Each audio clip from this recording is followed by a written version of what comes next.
Mais uma vez, uma alegria muito grande estar aqui com vocês, para a gente dar continuidade às palestras que já foram iniciadas ontem. Nós tivemos, então, o Dr. Fernando Múrcia, da FEA da USP, falando, então, sobre a temática do nosso simpósio.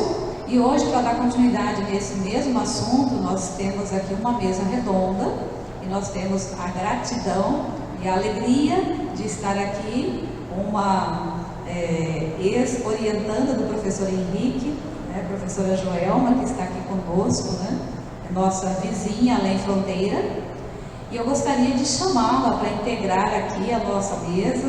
Por favor, professora Joelma, uma salva de palmas, já agradecemos a disponibilidade. Professor Henrique, por gentileza, poderia acompanhar a professora Joelma também. Palmas para o professor Henrique.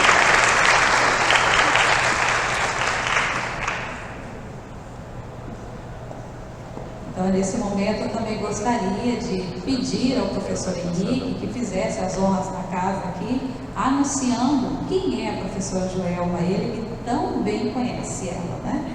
Professor Henrique, por favor, fique à vontade.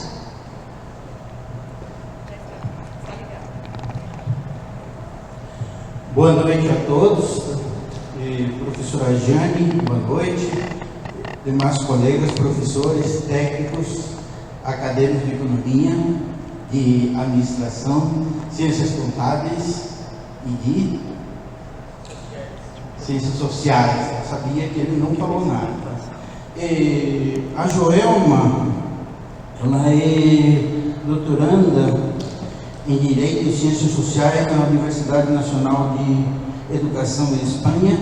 Ela é especialista em governança e gestão política e gestão pública pela Universidade Columbia University, sede Paraguai, e mestrado em tributação internacional, Universidade Internacional de La Rioja, Espanha, mestrado em tributação e empresarial, também em Paraguai, especialista em tributos e processos pelo Instituto Superior de Capacitação Tributária e Empresarial no Paraguai, também graduada em Ciências Contábeis pela Universidade Nacional de Leste, filial Salto del Guairá, e também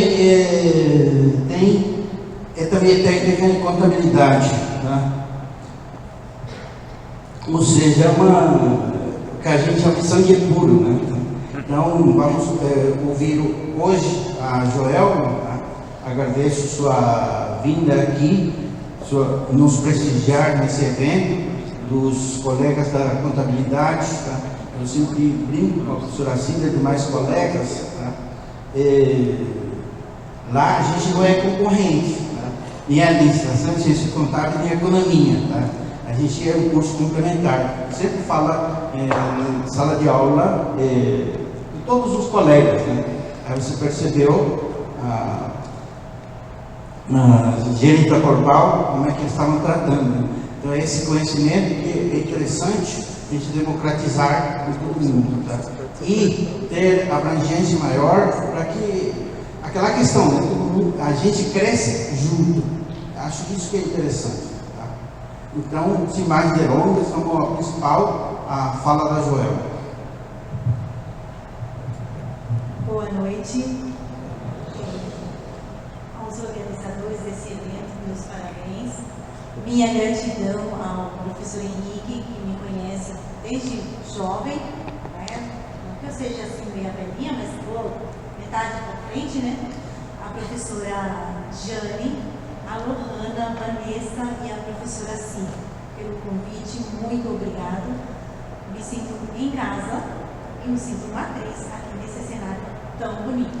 Bom, o tema que eu quero conversar com vocês hoje é sobre criptoativos, criptomoedas. Entende? Eu não sei se o menino vai conseguir me ajudar passando esses slides, eu acho que vai ser mais fácil. Certo? A gente passa. Pode ser? Pode ser. Então peço ajuda a ele para ir passando os slides. Bom, eu acredito que ontem o professor Múrcia esteve comentando com vocês alguns aspectos de criptomoedas. Alguns de vocês têm uma carteira digital, têm uma moeda ou gostam de jogar Play, no ambiente Infinity. Sim, a maioria dos jovens são adeptos, adotam, né? Então, isso não é um tema novo para vocês, né? Bom, o que temos? Criptoativos. Bom, quando surge tudo isso? Não é uma coisa nova e também não é uma tecnologia que surgiu, que emergiu do nada.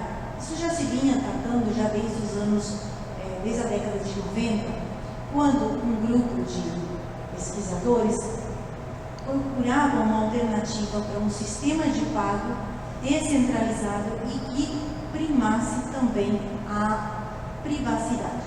Pode passar um exemplo.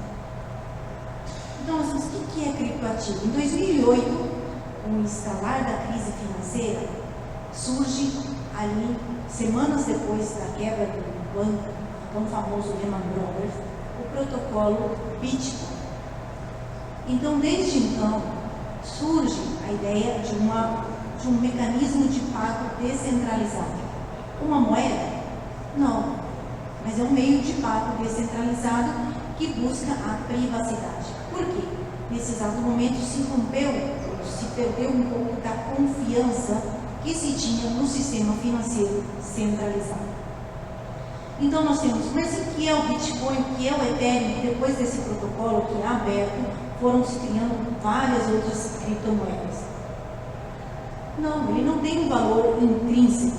O valor que tem é o valor da confiança. Eu diria que o Bitcoin, o Ethereum, eles têm um valor intrínseco em relação ao protocolo, ao sistema. Por quê? Já faz mais de 14 anos que foi lançado, é aberto e não houve um hackeio no protocolo.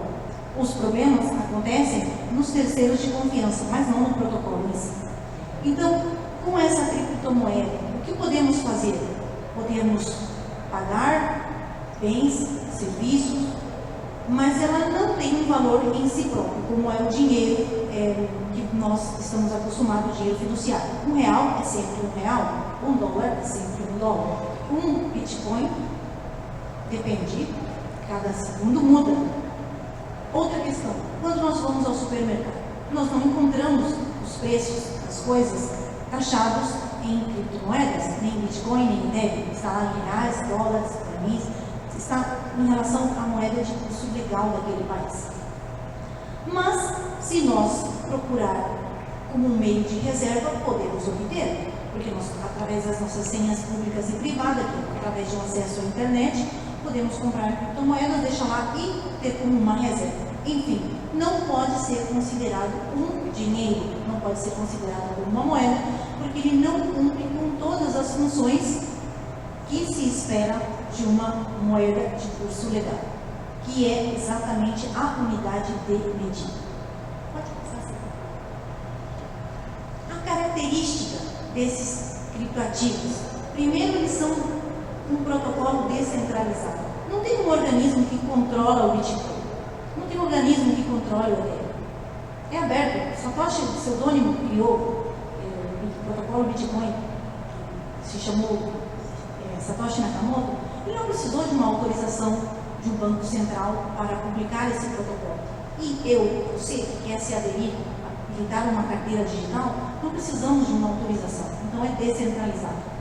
E em cada ponto, em cada nodo, está uma cópia do sistema. É impossível de hackear.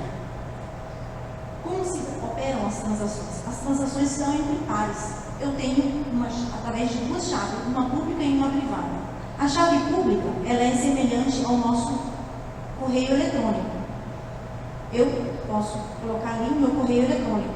Vocês vão me mandar e-mail, mas vocês não vão acessar o conteúdo. Por quê? Porque a senha privada sou eu que tenho. Então a mesma coisa acontece com as criptomoedas. Você cria uma carteira digital e tem duas chaves. A pública, que você vai compartilhar, e a privada, que é a que você vai poder, através dessa chave privada, aceder ao conteúdo que está dentro da carteira. Não tem como eu descobrir a sua senha, porque utiliza um processo de criptografia assimétrica, através de uma função hash. Uma vez que essa operação é validada, ela é armazenada em um sistema de blocos. num sistema de registro descentralizado. O que seria um sistema de registro descentralizado? É como ter um livro-razão distribuído no mundo inteiro, onde todos os contadores vão lá e vão fazer o mesmo assento contábil.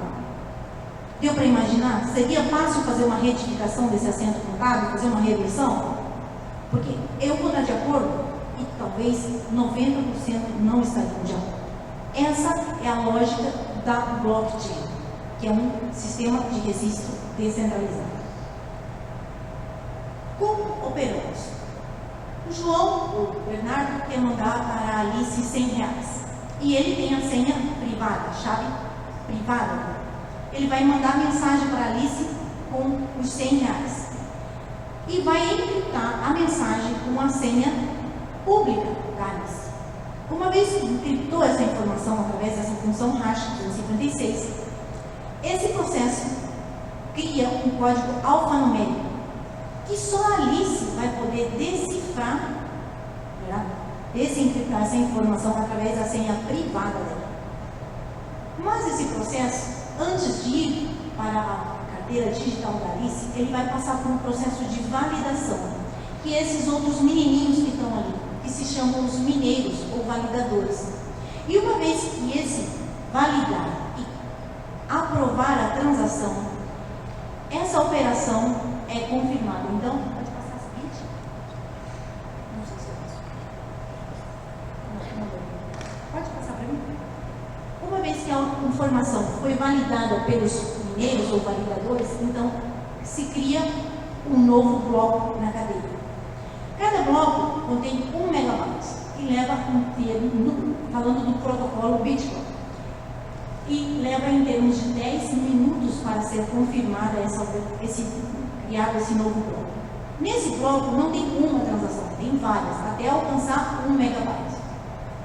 Quando o Bernardo fez a transação e mandou para a Alice, ficou lá numa piscina, esperando que junte uma quantidade suficiente para que os mineiros possam validar. Seguinte slide. Que acontece mais ou menos como que está ali nesse livro. Vocês só seguem a gráfica, porque as letrinhas nem eu e Deus não conseguem ver. Tá? Bom, então, a Alice quer comprar algo do Bernardo, que está bem longe. E ela vai utilizar o meio de pago de criptoativo, através de criptomoeda. Ela tem conhecimento da senha pública do Bernardo. Então ela envia.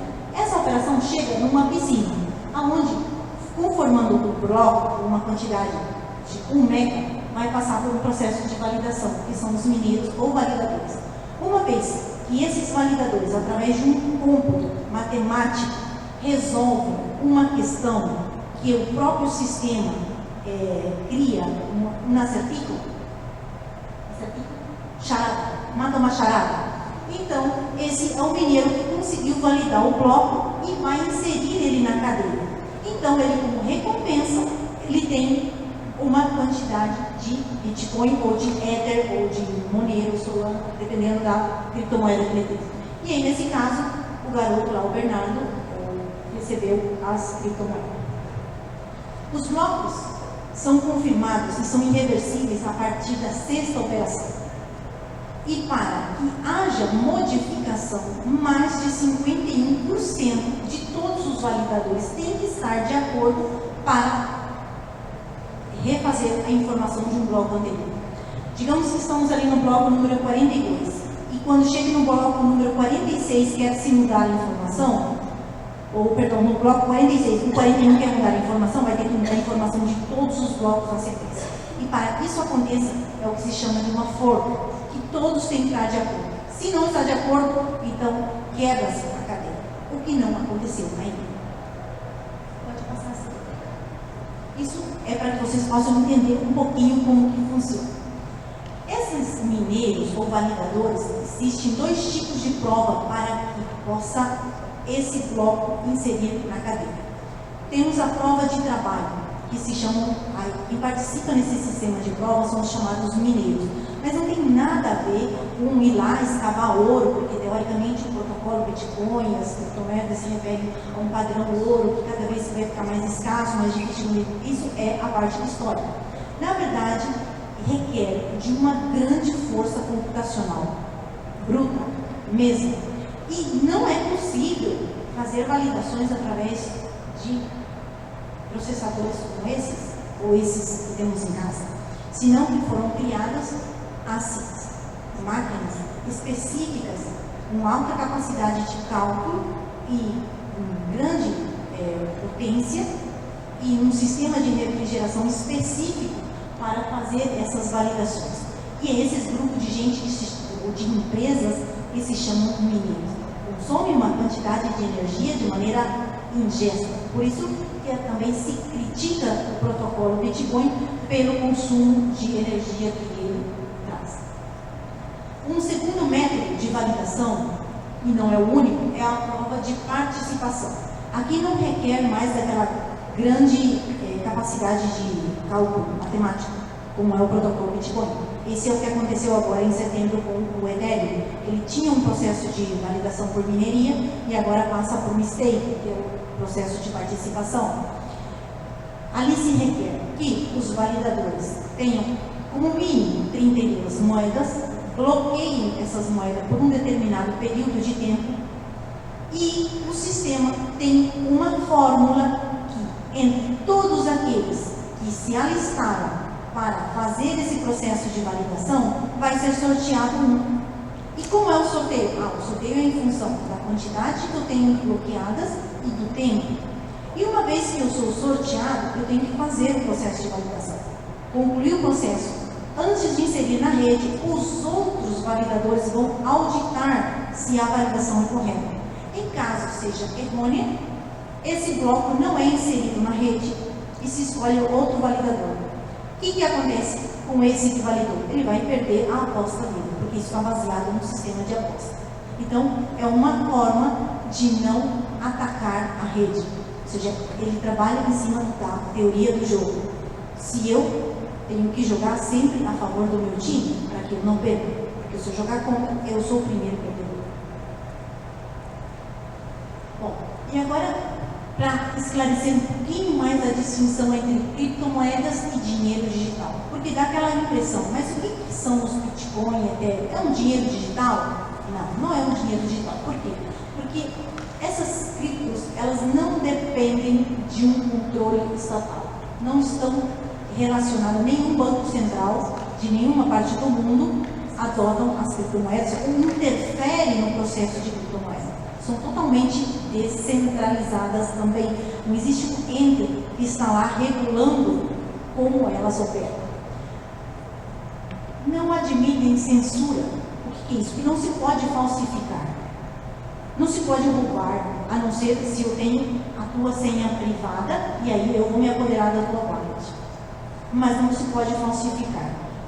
O processo é traçável, porque a cadeia de bloco ela é transparente. Eu posso ver de maneira em linha as transações. Eu deixo uns links ali para vocês depois clicarem e vocês vão aceder às cadeias de blockchain, onde todas as informações estão ali, desde o primeiro bloco até o último bloco das moedas. Então, o sistema é incorruptível. Não tem como reversar a operação. Eu mandei 10 Ether para o professor Henrique. Eu falo, Henrique, eu me equivoquei, era para mim ter mandado somente um. Ele não tem como reverter a operação, só se ele fizer um novo envio. Ou seja, não tem como nós fazemos um depósito bancário e o sistema bancário reverte a operação. Não, ele é uma operação irreversível. E também de baixo custo, porque ali operam entre pares, entre partes. E alguns falam de um anonimato, mas não há um anonimato, porque se há uma privacidade, porque as senhas públicas, elas são uma combinação de códigos alfanuméricos. Porém, não é anônimo, porque a rede blockchain é traçável. Hoje temos empresas que se dedicam ao estudo e à traçabilidade da blockchain, de todas as blockchains, como Chainalysis, Elliptic, são empresas que cooperam, inclusive, com o Fundo Monetário Internacional, com a CIA, com o FBI, para detectar casos de fraude. Em compensação, o dinheiro digital, ele é emitido, ele é uma representação de um dinheiro emitido pelo Banco Central, que é o dinheiro fiduciário. porque nós conhecemos o papel moeda, mas nesse caso ele não está representado em papel. É como ter uma conta bancária e fazer uma transação online. Mandamos uma transferência, nós não estamos tocando o papel moeda, estamos fazendo uma operação via online. Ele é de aceitação forçosa, porque nós não podemos nos negar de receber a moeda de curso legal do nosso país. Se eu for numa padaria e vou pagar o pão em reais, o vendedor não pode se negar, porque essa moeda é de curso forçoso, é de aceitação obrigatória. Nesse caso, se eu fizer um PIX, que poderia estar dentro da categoria do dinheiro digital, ou se eu fizer uma transferência para a conta, também é uma forma de transação eletrônica, ou através de um sistema de pago eletrônico tipo PayPal, cartão de crédito. Tem baixo custo, sim, porque exonera.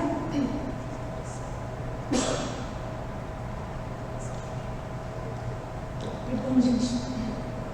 Acho que um mosquitinho entrou na minha garganta. Sem problema, né? Eu acho que ele é vegano. Ele não sabe que eu sou vegetariana. Brincadeira. Bom, e o dinheiro digital também, ele é aceitado entre os diferentes sistemas financeiros. Por exemplo, você pode fazer uma transação entre bancos, né? Entre Santander, Itaú, Caixa, Banco do Brasil e assim sucessivamente, inclusive entre estados. Você pode mandar um dinheiro daqui para a Alemanha, para a Holanda, para o Paraguai. Isso acontece. Então, isso é o dinheiro digital. E é tido como uma moeda de curso legal desse país. Então, as diferenças entre ambos são crescentes, ou seja, são expressivas.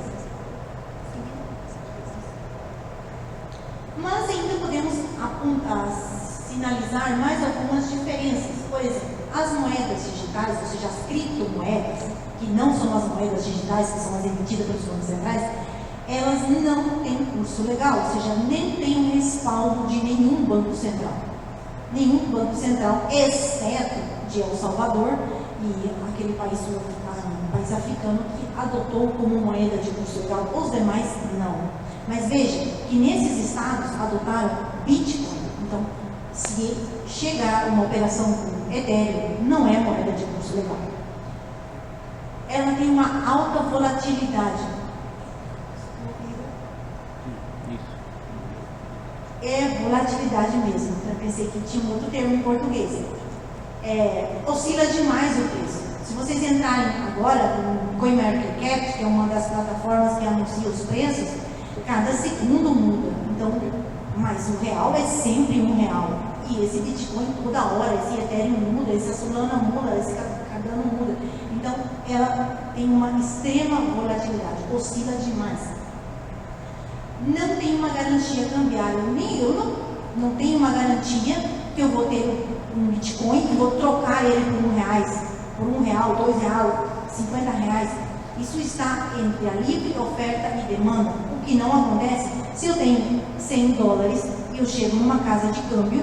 A casa de câmbio tem a obrigação de fazer a operação cambial para mim, porque são moedas fiduciárias, são moedas reconhecidas pelos bancos centrais. E ele está fundamentado na confiança aqui. Prima a confiança entre os atores. Entende? Os atores do mercado é que dotam de confiança esse bem. Já as moedas, as semelhanças que podemos encontrar entre elas é como um instrumento de pago. Eu posso usar o dinheiro digital como um instrumento de pago, o PayPal, e posso usar uma criptomoeda. As duas são aceitas quando há aceitação entre pares. E intercambiáveis por outras criptomoedas. Eu posso ter Bitcoin, trocar por Ethereum, por Solana, por Cardano, enfim, aí tem mais de 10.000 criptomoedas listadas hoje na plataforma Binance, CoinMarketCap, B2Me, que são as operadoras que operam como plataformas de intercâmbio.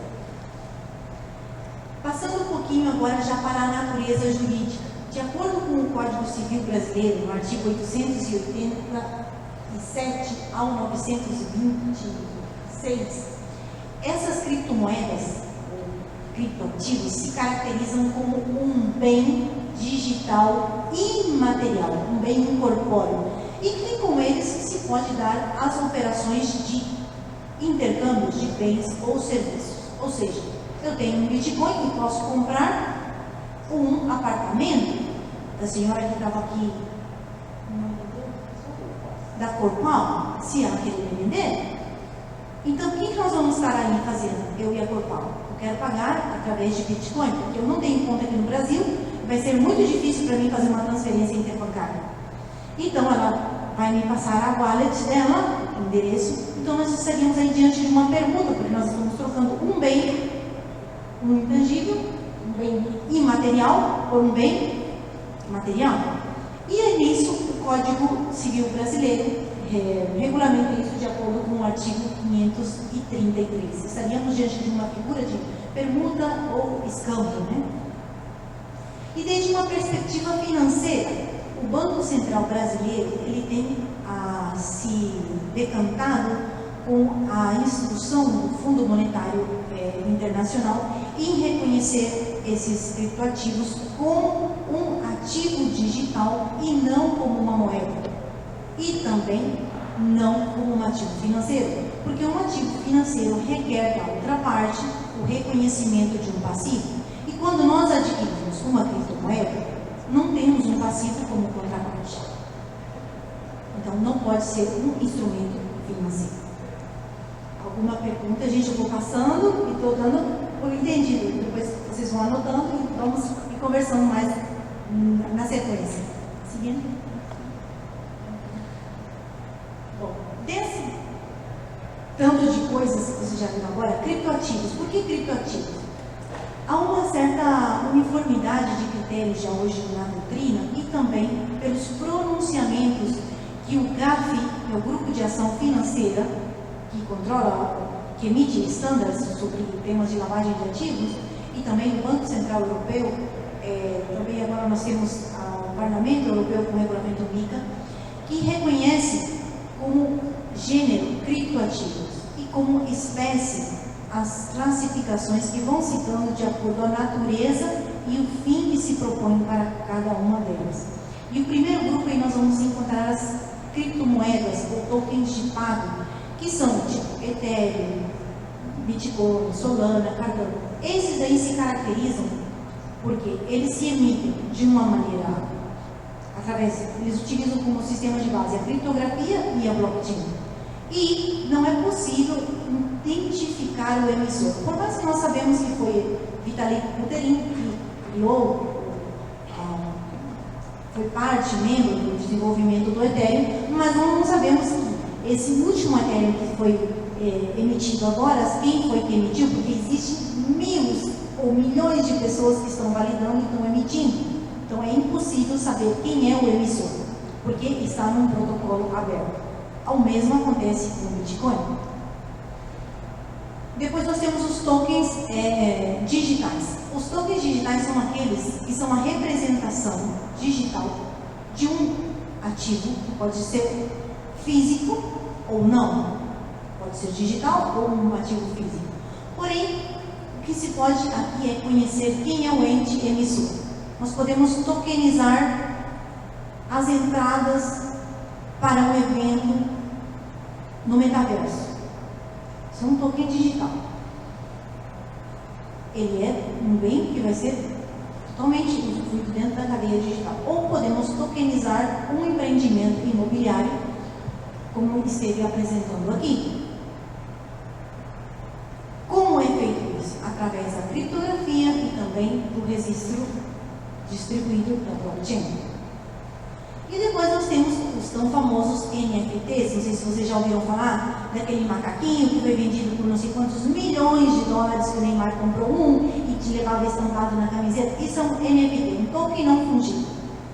É a representação digital de um bem que pode ser tanto digital quanto físico, mas o que o caracteriza é que ele é feito, vamos dizer, ele é acunhado, que é o termo que se usa, num código de programação que é o ERC721, o que faz dele um ativo único. Não tem dois NFTs, só tem um. daquele macaquinho, um código daquele. E aquele que tem a senha pública e privada daquele código é o dono. Então, esse é os famosos NFT. De acordo com os direitos que eles representam, pode voltar a se subclassificar, e essa é a proposta do regulamento MiCA da Comissão Europeia, que está sendo praticamente já aprovado, que estaria entrando em vigência agora nos próximos, entre 2023 e 2024. Primeiro temos os tokens não fungíveis, os NFTs, né, que são um ativo único. Temos os utility tokens, que são os tokens que oferecem ou que garantizam ao compra ao obter um serviço. Os security tokens que oferecem ou que garantizam ao que compra um direito de titularidade. As criptomoedas que fungem como meio de pago. E entre o grupo de tokens de pagamento surge aí as famosas stablecoins. Alguém de vocês já ouviu falar do escândalo das stablecoins Terra Luna? Que quebrou o mercado, que teve água por volta. Muitas das stablecoins, elas estão colateralizadas com outros ativos. Tether está colateralizado por uma reserva em dinheiro fiat. Temos outras, tipo a CBDC, do Banco Central, que seriam as criptomoedas que vão emitir os bancos centrais, como já houve o caso, China já emitiu o yuan digital, a Venezuela já emitiu o petro. Então, essas são as CBDC que são emitidas pelos bancos centrais. Então, voltamos a ter mais classificação desses criptoativos de acordo com os direitos que eles representam para os emissores, em caso haja, e também para os compradores. E agora vamos lá. Compradores, e o que vamos fazer com tudo isso? Como é que vamos levar nossos registros contábeis? Afinal de contas, de que estamos falando? Bom, de acordo com o mandato da NIC 825/17, e sobre que partida, ou seja, que classificação vamos dar? Primeiro temos que analisar, isso é realmente um ativo? Bom, o que nos diz a norma internacional de contabilidade número 1, que é igual à norma brasileira, a RPC CPC 01, né? Depois eu vejo ali a sigla, porque eu já não me lembro mais. Que um ativo é um resultado de um evento passado, que o ente espera ter um benefício, que ele possa medir de maneira confiável e que sobre ele se tem controle. Se eu tenho um Bitcoin na minha wallet, uma entidade, ele foi sucesso de um evento passado, que eu tive que comprar. Eu posso medir com confiança? Sim, posso. Por quê? Porque eu paguei um preço determinado e ele tem um mercado praticamente ativo, ou seja, em todo momento tem informação de quanto vale. E a empresa obtém esse produto para quê? Para ter um benefício. Se espera um resultado.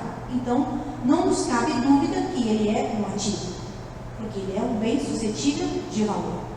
Agora bem, em que partida? Disponibilidade, instrumento financeiro, intangíveis ou inventário? Essas perguntas já foram levantadas lá atrás, no ano 2016, que foi o Conselho Australiano o primeiro que se pronunciou, levantando essas questões, como registrar. Já no ano 2019, o Conselho de Interpretação das Normas Internacionais, o CINIC, traz a aprovação à temática e emite um parecer ao respeito. Bom, e a interpretação do CINIC, primariamente, em 2019, é que esses criptoativos fossem registrados sobre a norma NIC 38 como um ativo intangível. Bom, os ativos intangíveis, primeiro, eles têm que ser identificáveis. Por que identificáveis? Porque eles têm que poder ser escindidos da entidade, já seja através do processo de venda, de arrendamento ou de utilização independente do ente. Não deve ser monetário, como nós vimos, os criptoativos não são moedas e não tem materialidade, são bens incorpóreos. Bom, e como vamos reconhecer? Uma entidade só pode reconhecer um intangível a partir do momento que ela possa esperar um benefício e possa medir com confiança o custo desse criptoativo. Então, podemos reconhecer, esse intangível, não podemos reconhecer um criptoativo como um intangível. E as formas? A NIC 38 nos traz 3 formas, e eu agreguei uma quarta. Primeiro, a adquisição. Quando adquirimos, a norma nos diz que temos que evaluar a preço de custo. E que seria o preço de custo? É o valor pago, mais os gastos inerentes até a posta em disposição. Quando estamos diante de uma combinação de negócios, seria uma avaliação a valor razoável, que é o valor que nós esperamos receber desse ativo por remissão a NIC número 13. Na permuta, que é troca de bens, não há maiores dúvidas, porque nós temos um bem que está sendo intercambiado por um valor e nós estamos dando outro pago. Se não há um mercado ativo, pode-se medir de uma maneira indireta. E o quarto, que é a geração própria. E aí entra aqueles famosos mineiros, porque esses mineiros eles estão validando essas operações e estão obtendo como recompensa criptoativos.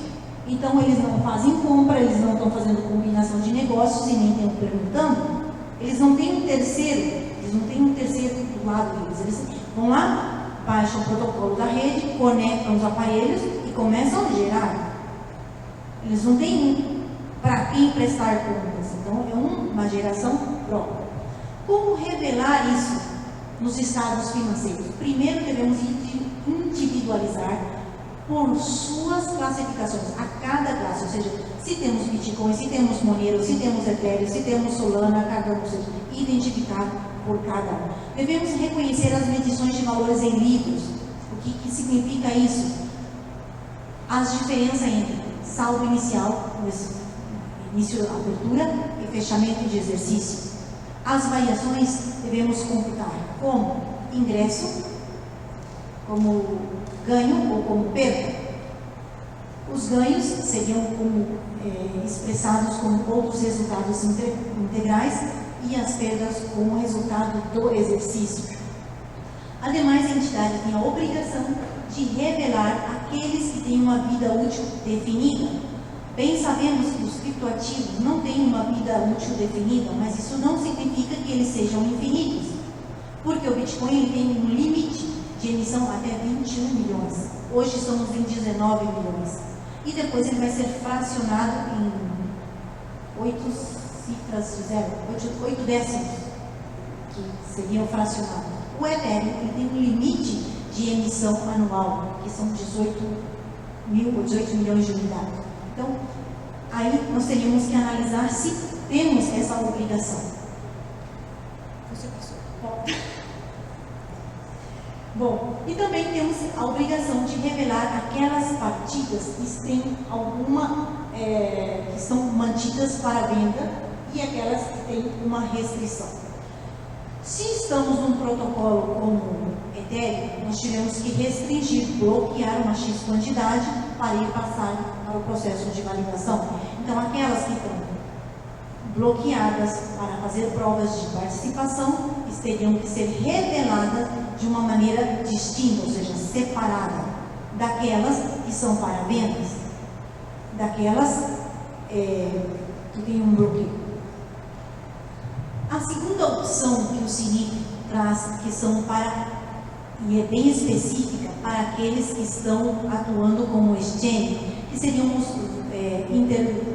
intermediários, aqueles que fazem compra e venda, como os corretores. Acho que seria os corretores.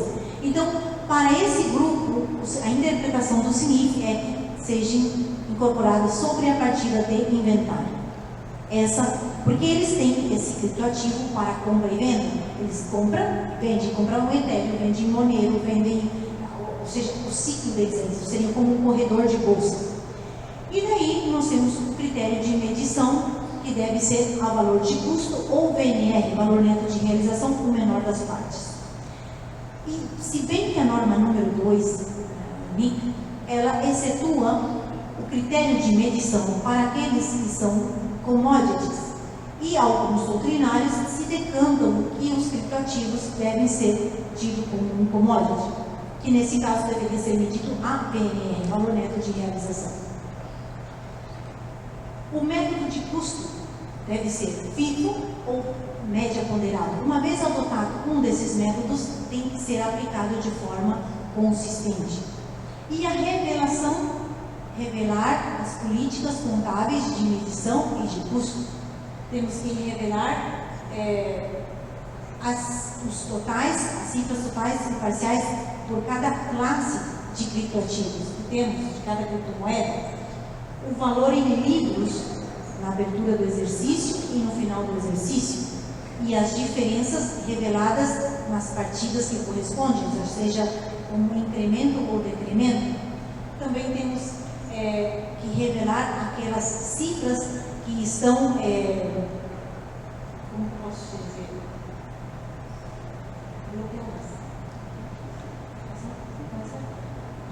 aquelas cifras que foram dadas em garantias, então elas estão também bloqueadas. Em todo o tempo a norma prevê essa situação. Tem algumas palavras que eu pergunto para o professor Henrique, porque às vezes eu esqueço como falar em português. Bom, seguinte slide. E agora, na norma brasileira, como isso encaramos? Porque o Brasil é um dos países que emite as suas próprias normativas de contabilidade. Embora alinhado às normas internacionais, mas tem seu corpo normativo próprio. Em questão de criptomoeda, o Conselho Profissional Contábil não se pronunciou. Não tem nenhum pronunciamento. Então, o que nós analisamos foi, desde a perspectiva das normas existentes e o parecer de alguns doutrinários que já vêm emitindo alguns documentos, publicando alguns artigos sobre essa questão. Primeiro, a norma brasileira número 1 é correlata à norma internacional número 1. Então, quer dizer que não temos um problema de identificação se é ou não é um ativo. Então, se toma por certo que no Brasil também os criptoativos são ativos. Já nos dizias Schmidt, em 2014, o mestre do Brasil, que a entidade, para fazer essa classificação sobre que partida levar, ela tem que considerar primeiro qual é o fim que se propõe com essas criptomoedas. Se eu quero para meio de pago, para investimento, ou para fazer revenda, ou para um meio financeiro, instrumento financeiro, até porque em 2019, no Conselho, nem se falava dessas questões de operações de DeFi, que são as operações financeiras descentralizadas, nem se ouvia dizer ainda das stablecoins, que isso já vieram tudo depois. É que nesse mundo cripto, o relógio não passa assim, ele passa numa velocidade absurda. Então, nós remetimos sobre a possibilidade de aplicar a norma número 3 de vocês, que é caixa, fluxos de caixa, demonstrações de fluxos de caixa. Porém, a própria normativa estabelece que dinheiro é aquele que é emitido pelo Banco Central. Então, não podemos contabilizar os criptoativos, as criptomoedas, como dinheiro, expressão no quadro de resultado dos balanços. Como um ativo financeiro, vocês têm aqui a norma 48, que é equivalente a 32, para reconhecer como um ativo, como um instrumento financeiro, temos que ter uma contrapartida com um passivo. Alguém reconhecendo um passivo? Eu estou comprando um Bitcoin, ninguém está reconhecendo um passivo. Eu estou reconhecendo um ativo, mas ninguém está reconhecendo um passivo. Então, não podemos reconhecer como um instrumento financeiro. E como intangível, que é a norma 04 de vocês, que é correlata com a 38, sim, nós poderíamos tratar de reconhecer aqui, porém a norma brasileira dá um passo adiante e já diz, excetua aqueles que são aqueles intangíveis que vão ser mantidos para vendas, não devem ser tratados pela NIC 4, ou pela norma número 4, e sim pela norma 16, que é a norma de inventários. Nos demais, nós temos o mesmo pronunciamento que tem nas normas internacionais de contabilidade, tanto da forma de incorporação, reconhecimento e medição. Só que, em termos de inventário, a norma brasileira ela traz duas aristas, duas questões. Primeiro, os criptoativos que são próprios da entidade, que são do ente, dele mesmo. Esses criptoativos eles devem ser medidos, ou seja, avaliados no fechamento do exercício, se existe um valor no mercado ativo. O que é o mercado ativo? Onde eu possa consultar todo o tempo, e onde todo o tempo tem compradores e vendedores informados. Esse é o mercado ativo. Então, se eu tenho essa informação, eu posso avaliar esses criptoativos a cada fechamento de exercício por esses valores. Se não há um mercado ativo, então se deve avaliar pelo custo ou pelo valor de venda, pelo valor de ganho esperado. E as diferenças entre os saldos iniciais, ou seja, entre a abertura dos livros, o valor inicial em livros e o valor final, devem ser reconhecidas com incremento ou decrementos nas partidas, contra uma conta de resultado, ou seja, um ingresso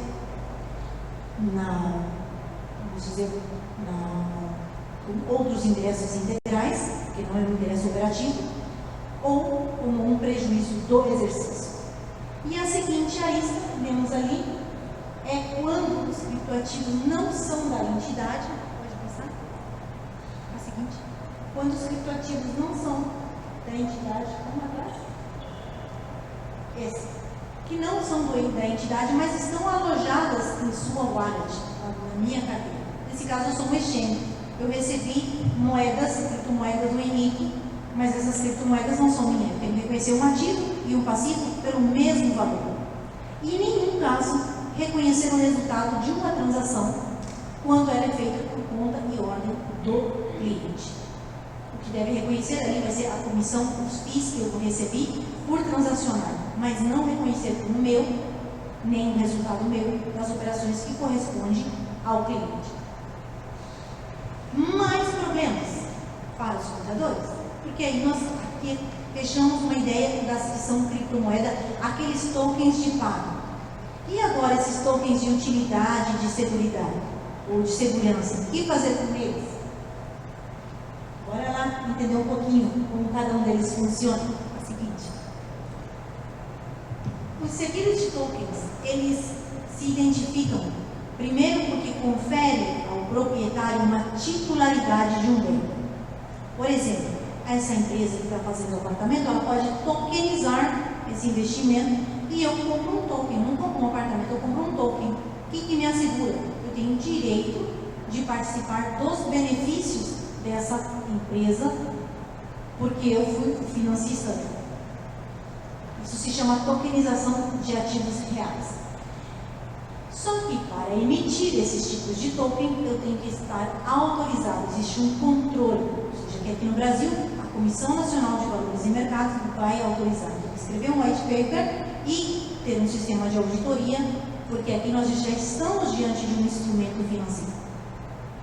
E esses participantes podem tomar decisões dentro dessas entidades, onde que hoje muito se fala das DAOs, as entidades descentralizadas. Os utility token é um protocolo aberto, não reconhece titularidade para os compradores, sim a utilização de algum serviço ou de algum benefício. E não precisa de nenhuma autorização de nenhum órgão central para emitir os utility tokens. Qualquer um pode fazer uma ICO. Pelas condições desses tokens, primeiro nós temos os tokens nativos, que são aqueles que operam totalmente dentro do ecossistema, e os não nativos, que eles dependem de uma conexão externa, que seriam os oráculos.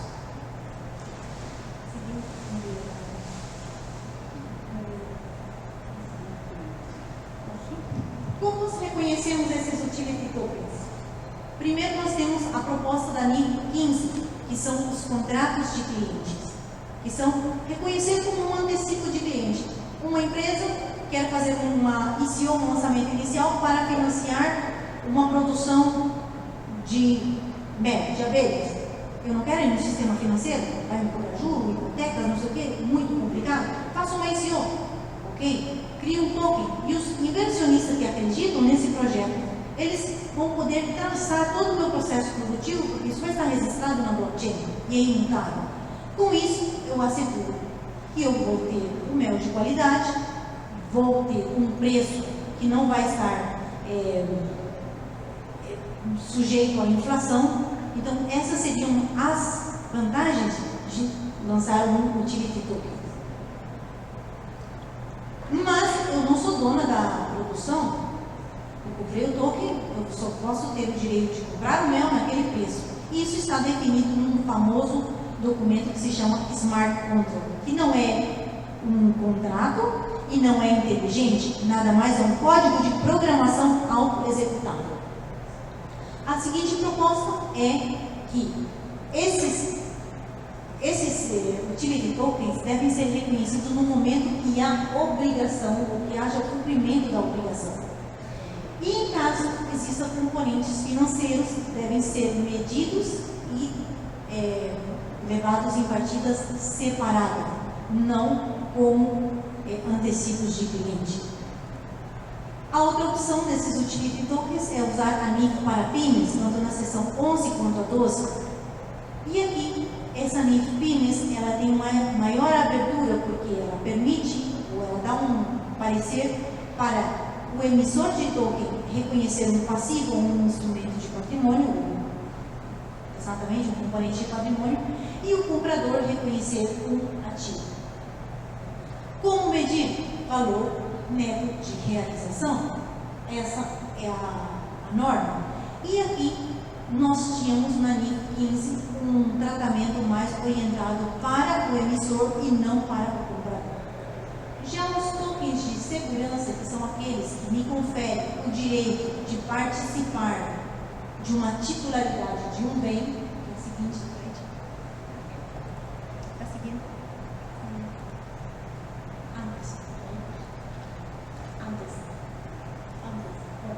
Esse daqui, de acordo com o marco conceitual da NIC 32, que são para instrumentos financeiros, eles se encaixam perfeitamente, então eles podem ser reconhecidos, medidos e expressados de acordo com a NIC 32.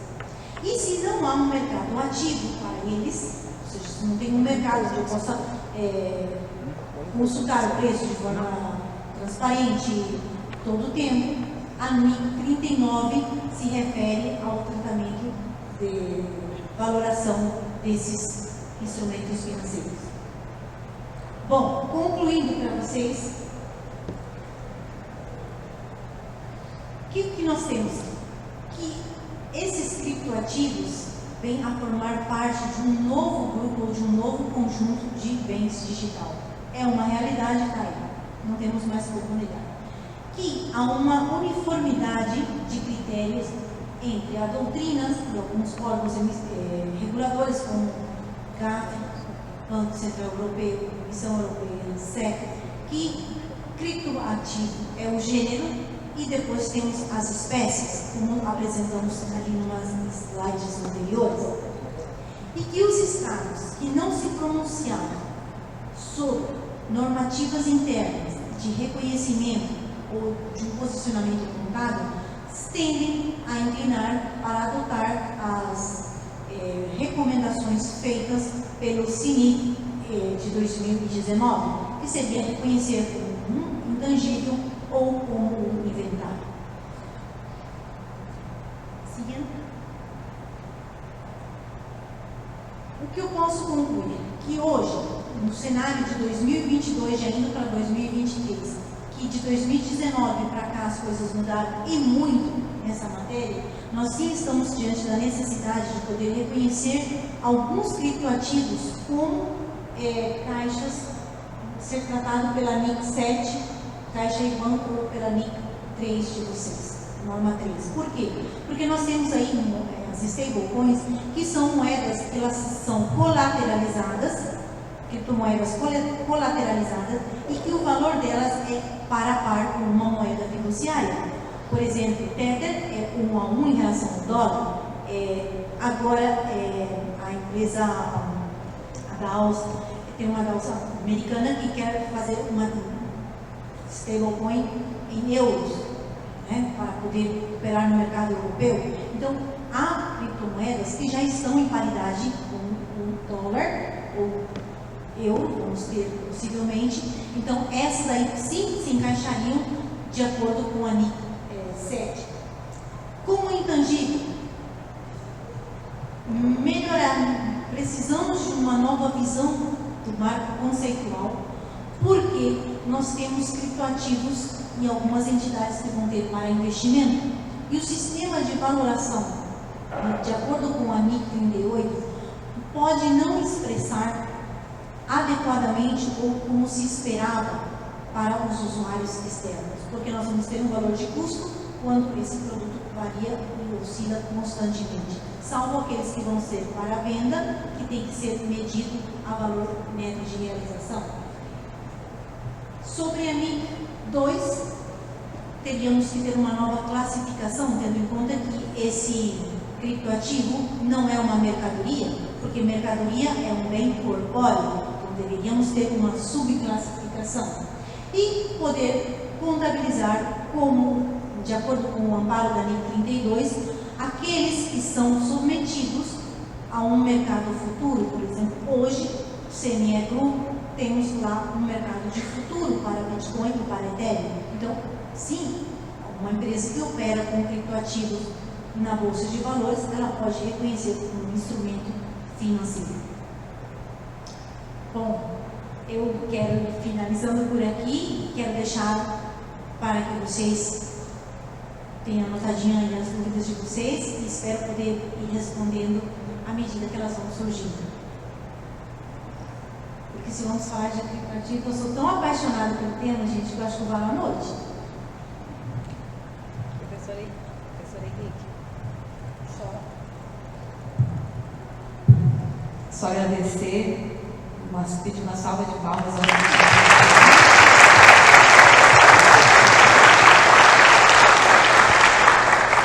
e dizer que foi uma palestra excelente. Nós aprendemos muito dentro da área contábil com essas novas virtualidades que nós temos à nossa disposição enquanto futuros contadores, né, vocês, né? Então, essa é uma visão muito ampla daquilo que o mercado tem à nossa disposição nesse momento, com esse criptoativo digital que está à nossa disposição, com muitas normas, com muitas formas de contabilização diferenciadas. Então, de fato, muito importante, muito esclarecedor esse momento que a gente tem aqui para compartilhar com a professora Joelma. E aí, vou passar a palavra para o professor Henrique fazendo uma pergunta e depois eu quero deixar a plateia à disposição para fazer mais uma. Então, vão pensando aí, que a gente tem sorteio, de repente esse que fizer uma questão pode vir a ser sorteado. Professor Henrique. Obrigado, professora Cida. Professora Cida, você viu que o português dela é bem melhor do que eu, sacanagem, né? Antes de elogiar o curso de Ciências Contábeis, professora Cida, você me permite, eu queria contar uma fofoca de 1 minuto. Tá? Essa fofoca começou com o seu tempo, no teu tempo ainda, né? Tem o tal de CIMAI e o tal de SICONF. E faz tempo que a gente pediu em namoro ao pessoal do SICONF, que a Cida duas vezes ele falou não. Não, o professor Rafael é colega, a mesma sala, o cara é corintiano, é da rua, não sei o quê, ele vai ceder 2 anos consecutivos, vamos ter um evento show, CIMAI, SICONF, pedimos de novo os namoros. Quem são esses pedidos? Ciências Econômicas e Administração pedindo namoro para esses caras, e até hoje esse namoro está difícil, né? Mas tudo bem. Eu queria elogiar o curso de Ciências Contábeis pela temática escolhida de vocês este ano. Aliás, ontem eu reconheci, se não me engano, o professor Antônio. Na economia nós temos uma disciplina chamada economia monetária, mas em nenhum momento eu vi ainda na emenda ou em algum lugar sendo discutida essa questão. Eu acho muito interessante, muito relevante essa temática que estamos discutindo, tá? E eu vi ontem, você não teve nenhum contato com o professor Fernando Murcia. Isso, no contato, ele também não nos esclareceu, mas tudo bem, se é ativo, mas de quem que é onde que está o passivo? Aí você vai deixar de novo a mesma questão, mas não é essa pergunta que eu quero te fazer, Joel. Né? Você viu, né, que os caras nos obrigam a falar o tempo todo no idioma deles. Como nós estamos na mesa aqui, a gente vai falar no idioma que a gente quer, não é isso? O microfone está nas nossas mãos, tá? Então, se eu queria fazer uma pergunta, se com esse calor que estamos aqui em Dourados, saliendo de aqui, eu posso tomar uma Heineken e pagar com criptomoneda na cidade? E uma coisa que dijiste e te quedé mirando-te, porque não estava de acordo, como é possível de hackear, Joel? Tá? Essa é minha pergunta para ti. Gente, eu fiquei horrorizada todo o tempo quando ele escrevia. Eu falei, Jesus amado, se tudo isso aqui for para mim, eu não saio daqui hoje. Mas ainda bem que ele estava escrevendo uma fofoca. Graças a Deus. Sobre a cervejinha, se ele vai poder pagar com Bitcoin? Óbvio que pode. Eu só não sei se aqui em Dourados já algumas empresas adotaram como mecanismo de pago. Porque o Mercado Livre brasileiro, que eu gosto de comprar um monte de treco lá, tem bastante, eu posso pagar desde o Paraguai com Bitcoin.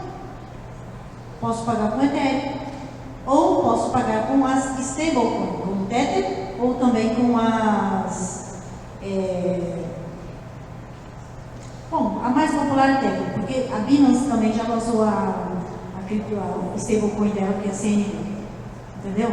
Então, sim, porque o que acontece? Por que é uma permuta? As duas partes têm de acordo. Se eu sou o dono do estabelecimento e eu amanhã coloco lá, aceito Bitcoin, e coloco lá a minha senha privada, a minha senha pública, uma pessoa que tem uma wallet ali, ela vai falar assim, eu quero a cerveja, vou te pagar em Bitcoin, você aceita? Ok? Ali, faz a transferência, é igualzinho o Pix. O cara coloca aquele código lá e o outro valida, passa, validou a informação, pagou. Se vocês forem na Argentina, é normal vocês encontrar caixeiros automáticos, onde você chega lá, coloca a sua senha pública e a sua senha privada, você transfere para o caixeiro eletrônico uma quantidade de cripto e você retira o dinheiro.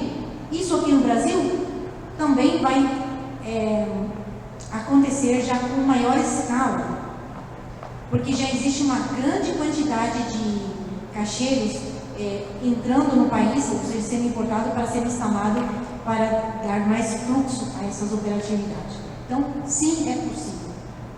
Basta com que o operador econômico tenha a disponibilidade de aceitar. Como ele não é um pago forçoso, eu não posso ir e obrigar agora o cara a me vender a Heineken e eu falar que eu quero dar Bitcoin para ele. Eu falo assim, eu não estou nem aí com o teu Bitcoin, eu quero real. É uma operação contratual, de livre, espontânea vontade entre as partes. Não é um pago forçoso. Ele ficou encantado ou indignado que não se pode hackear. Claro, é incrível os escândalos que acontecem. Por exemplo, em 2012 foi hackeado aquela plataforma japonesa MTGOX. Mas aí não é a rede, é o tio de bigode que faz as coisas erradas. Quem eles são? Os terceiros de confiança, as plataformas que criam para fazer as transações, vou falar um termo, não sei se vocês vão gostar, picaretas. É isso? São os intermediários. Então, eles criam uma plataforma, começam a alojar criptoativo dos clientes e esse sistema é hackeado. Por exemplo, a Binance recentemente teve um hackeio. E às vezes o hackeio é um erro de programação deles, que fica ali uma abertura para um ataque. Mas a rede Bitcoin e Ethereum, você tem que ter 51% para criar uma forca. Como você mineiros esparramados no mundo inteiro. É impossível. Então, o protocolo em si, a blockchain Bitcoin, que é a blockchain originária, vamos dizer, a blockchain 1.0, nunca sofreu um hackeio. Entende? Ela teve uma fork que criou ali o Bitcoin Bitcoin envuelto, Bitcoin Cash. Por quê? Porque quando dá aquele tempo dos 6 blocos, alguém começa a dizer, não, vamos criar, então, mas aí tem aquele grupo final. O código aqui é lei. Nós seguimos aqui, você que cria, e como o protocolo é aberto do Bitcoin, o protocolo do Bitcoin foi criado em N e N outras criptomoedas, tanto como esse Bitcoin Cash. Professora Cida. Obrigada, professora Joelma, muito esclarecedor, né? E incrível, né? Vocês percebem que quase ela não tem sotaque, né? O professor Henrique tem mais do que ela, né? Mas quem vai ser o novo sortudo para fazer a próxima questão? Ou não? Vamos lá, Beatriz. Coragem? Pode vir até aqui, a gente leva o microfone até você. Nossa, calor, tá? Aí sim.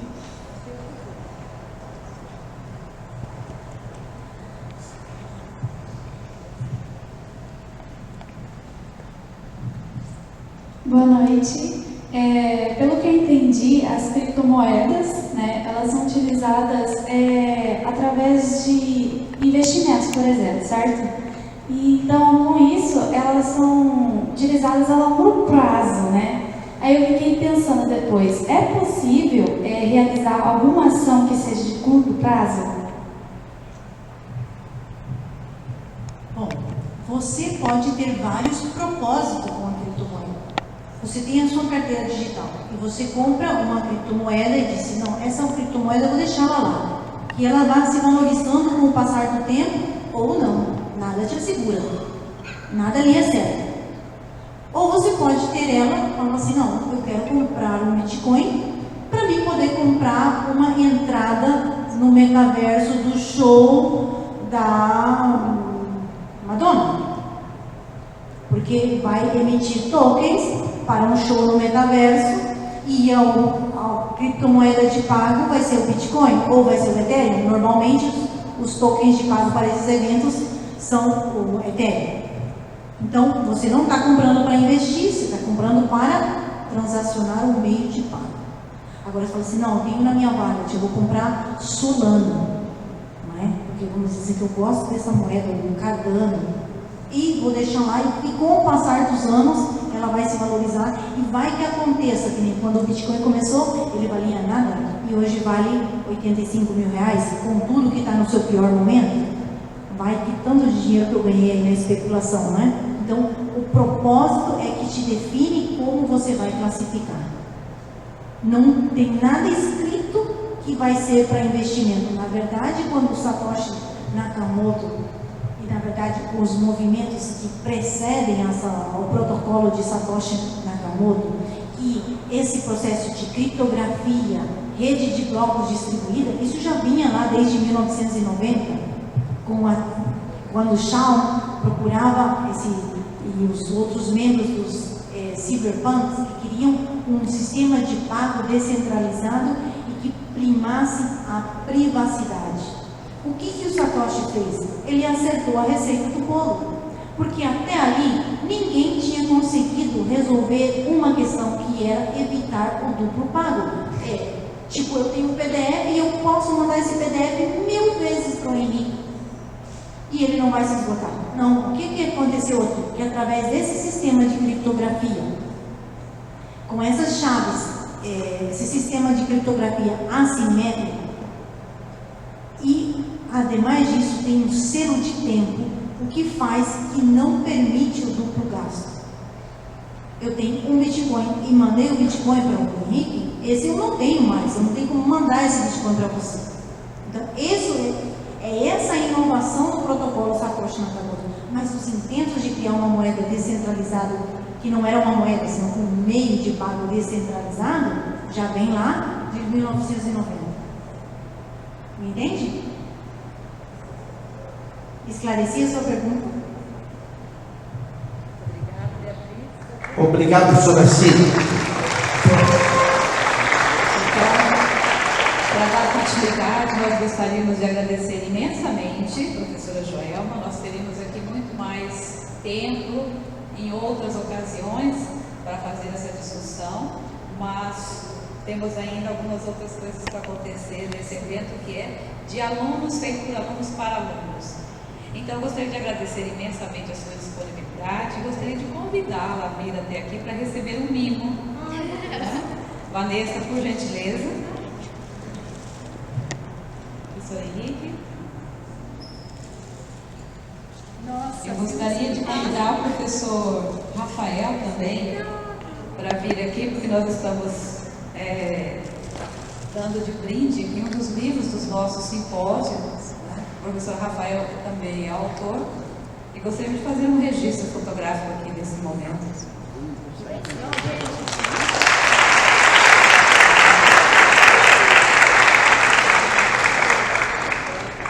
Mas essa foto vai lá para a Espanha, viu? Capricha. Vai cruzar o oceano.